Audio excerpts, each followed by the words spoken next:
Lacuna Tribe, welcome to the first episode of The Well. We are here today with Chase Brendel, owner of Lacuna Kava Bar, and Quentin Baker, owner of Plant Powered, for an informative video on the uses of kava and CBD in everyday life. How are you doing today, Chase? I'm doing great, Ben. Thank you for asking. Really excited to be here today on our first webcast of The Well. We want this show to be a source of information for you regarding any types of plant-based wellness and any questions you may have about it.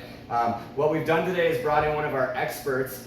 He's actually our CBD provider here at the bar. His name is Quentin Baker. He is serial entrepreneur, owner of Plant Powered products, and an absolute science whiz when it comes to CBD. So we're going to have him answer a lot of the questions today and talk a little bit about how these two products interact. Chase, start us off with the classic question, what is kava? Yeah, get that all the time. Kava is a ceremonial beverage. It's a tea that's been made from the root of the pepper plant, Piper methysticum, which means enchanting or intoxicating pepper. It's been drank for thousands of years in the South Pacific Polynesian islands. Think like Fiji and Hawaii. When you drink it, you're going to get a little numbing sensation in your mouth, followed by a nice, relaxing, euphoric feeling throughout your whole body. Quentin, CBD is a very common add-on in kava drinks. Can you tell us a little about your product? Sure. So CBD, it comes from the hemp plant, which most people are familiar with as being a cousin or akin to marijuana. The biggest difference between the two is marijuana is high in THC and lower in cannabinoids or cannabinol, whereas hemp is higher in CBD and lower in THC.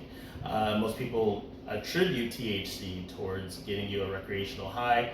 Hemp is made more so for medicinal purposes for anti-inflammatory diseases. So anything that has to do with chronic inflammation, hemp is going to be your best source as a natural plant-based source for you to reduce your inflammatory suffering if it's back pain, chronic fatigue, things of that nature. All right, and Chase, who should be drinking kava? Kava actually has a wide range of uses, some of which overlap with CBD, which is why we brought Quentin in today.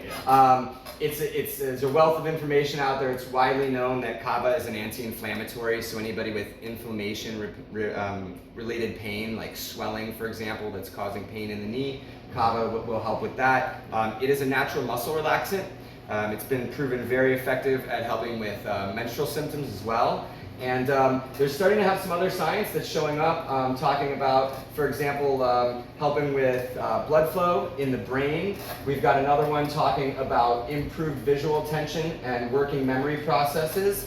And so there's a lot of reasons beyond the social aspects that people would drink kava. And there's even a little bit of overlap like we talked about in those systems. Yeah, absolutely. And Chase, headlines have been saying a lot about how hard kava is on the liver. Have your studies shown anything different? Yeah, we actually have, and I wanted to address that. Thank you for asking.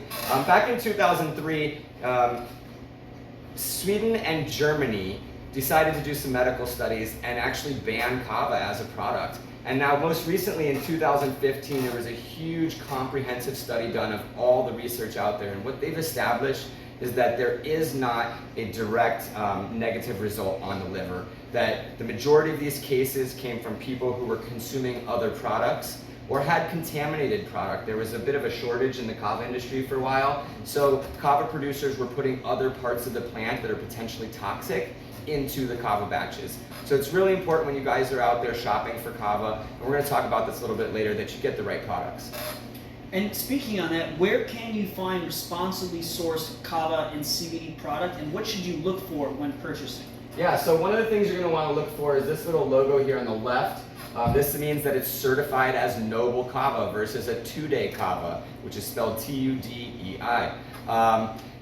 It is the quality part of the root that you want without the other toxic parts that we mentioned earlier. So it's really important that you buy it from a reputable source where they're doing laboratory testing for heavy metals, pesticides, bacteria like salmonella, things like that. And that's something that we really pride ourselves on here, is having those high quality products available.